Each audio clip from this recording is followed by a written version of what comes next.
Good morning, or depending on when you're watching this, good afternoon, good evening, or good night. My name's Ross, and as always told out of Voice of Radio.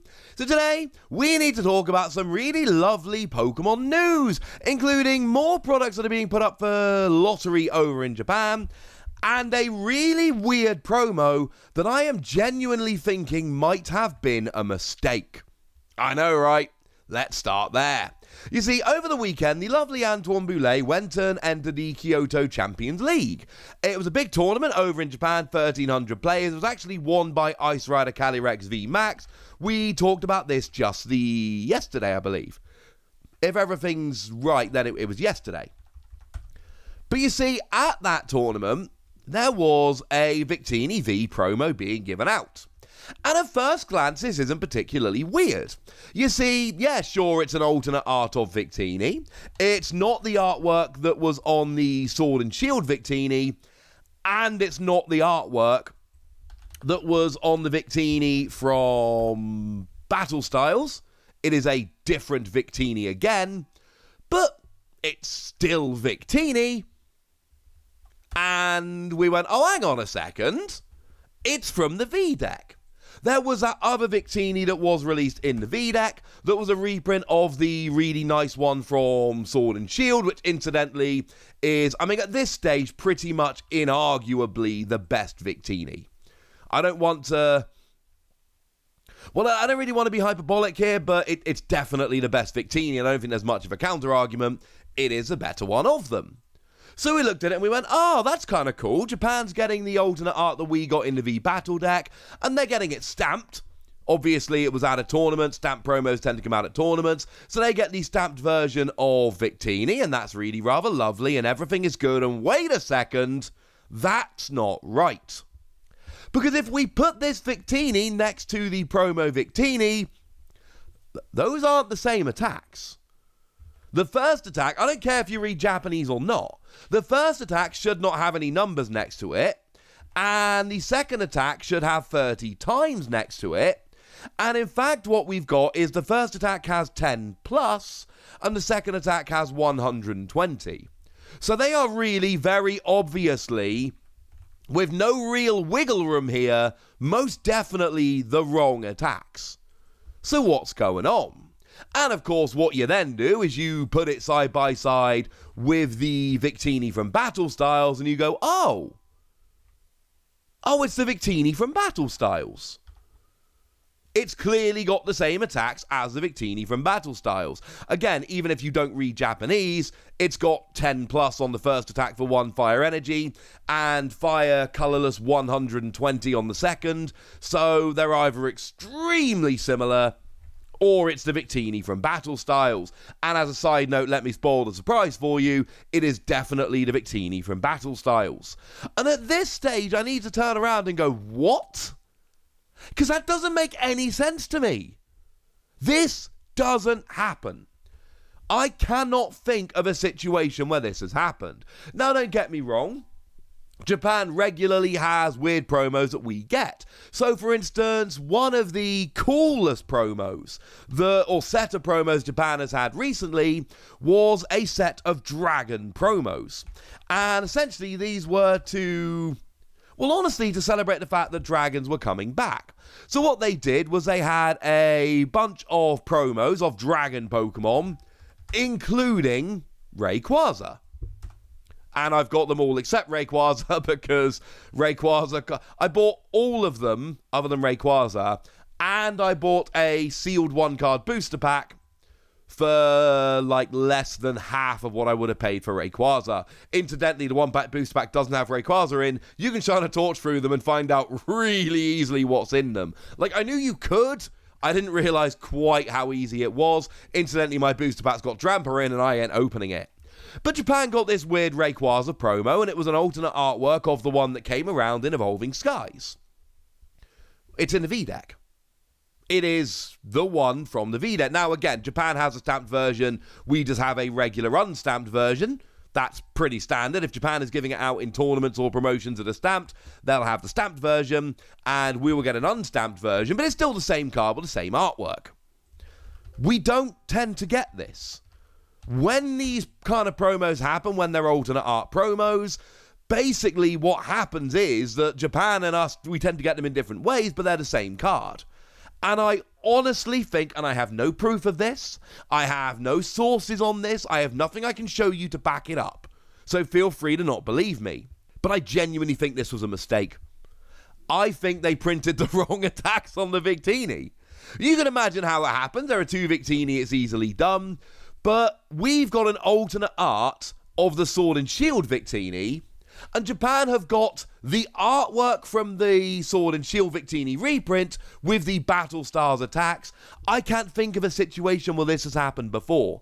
And I honestly, genuinely believe it's a bit of an error. Now, this does open up something really cool in that we've now got an exclusive card Japan doesn't have, this artwork with the Sword and Shield attacks, and Japan now has an exclusive card that we don't have, this artwork with the Battle Stars attacks. So for collectors, it's actually really kind of cool. But I don't understand why they would do this deliberately.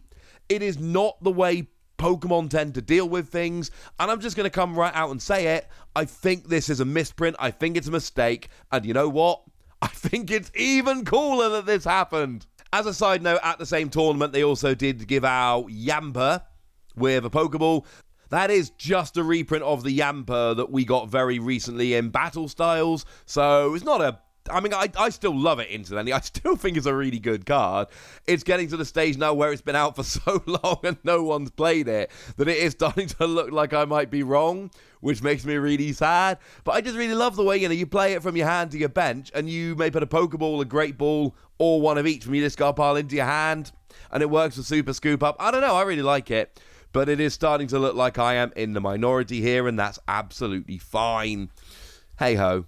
Right, so the other piece of news we need to talk about today is that, seriously, that's such a weird story, that Japan are opening up lotteries for new products, and this seems to be pretty much the standard in Japan now. So the one we should be expecting is VMAX Climax. VMAX Climax has gone up for a lottery over in Japan. I have entered the lottery, but so far, my win rate in these lotteries has been exactly 0%. So I am fully expecting to continue to not win this lottery, but it's such a cool set, as I showed you the other day, that I had to enter because it looks amazing. The lottery started on the 4th of October. It is carrying on till the 10th of October. The announcements will be sent out on the 27th of October, and it is going to start being shipped from December the 3rd, which, of course, as we told you the other day, is the release date. As it stands at the moment, this is the only way it is being distributed on the Pokemon Center online. And I've got to be honest with you, they don't tend to come back. I told you that Sword and Shield 8, that being Fusion Arts, was done by a lottery over in Japan. They have now released that product. That set is out. It's been out for a couple of weeks, and they have yet to put any more up on the website. And if you go to the website, you can't order it. It just tells you that the lottery period is closed. So I think that's probably going to carry on. But you know what? And I've said this before, and I'm probably going to end up saying it again. This is actually a good thing. It really is. Because you know what? It stops bots. The fact of the matter is, if you put it up first come, first served, remember they did that with EV Heroes, the bots just get them all straight away. And no real people actually get them. And that sucks. So doing it by lottery is absolutely the fairest way to do it. Is it perfect? No, obviously not. The ideal situation would be if everybody who wanted it could just go and buy it. That's not where we are, so, it's where we are, unfortunately. We got to just accept it. But it's cool that they're doing lotteries rather than first come, first serve, because first come, first serve, the bots get them and it's rubbish. What is interesting is it seems like basically everything's being sold by lottery now. Because the Zacian Zamazenta versus Eternatus deck, or set, it's got 2 decks in, that is also being sold by a lottery. Same term, started on October the 4th, is carrying on till October the 10th. They are giving out the results on October the 27th, but they are sending it from November the 5th. which is the release date. And remember, that's a set that's got the shiny Zacian V and the shiny Zamazenta V, which, incidentally, as I mentioned, are just reprints from Sword and Shield. They are the same cards. This, I haven't entered this lottery yet, because I don't know how much I want this product. I'm having a think, quite frankly, because it's cool, but I feel like if I enter it and I don't really want it, and I win, then I've won over someone that does really want it. So I'm going to have a think before I actually enter it here. Plus, I'm paranoid that I'm going to enter the free lotteries for the Golden Box, for VMAX Climax, and for this. And then this is going to be the one that I win. And then that's going to be really sad. I have no idea if the algorithm is completely random or whether it gives you a higher chance to win if you haven't won in the past or whatever. But I really don't want to take the risk that winning this makes me lose the others. That would make me so sad. So, I don't know. As of yet, I haven't entered this lottery. That is something for me to figure out. But I think it is absolutely fair to say at this stage that we should expect this moving forward. That until things calm down, and I mean, Pokemon TCG hype is huge in Japan right now, as it is huge in the US, Europe, etc., I think it's fair to assume that for the near future, this is going to be the default. That products are going to be put up in Japan by a lottery system, and I've got to be honest with you, even though I never win the lotteries, this is a good idea. It's a good thing, it is fairer, and it is the best way to do it. Now it would just be lovely if I could actually win one. But for now, ladies and gentlemen, I want to know what you think about all of this. I want to know what you think about that weird Victini. Do you think it was a mistake like I do? Or do you think there's a good reason for it? And then, of course, what do you think about lottery systems? Do you like them? Is there a better way? Go nuts in the comment section, but be nice! And then make sure you like this video, subscribe to this channel, follow me on Twitter at TheWasi, and Twitch for some live action at twitch.tv/PTCG Radio. If you want to support the channel, get some bonus podcasts and all that good stuff, head on over to patreon.com/PTCG Radio, where you can do exactly that. But by far the most important thing as always, look after yourselves till next time, would ya? Thank you very much for watching. My name's Ross, and you've been watching PTCG Radio.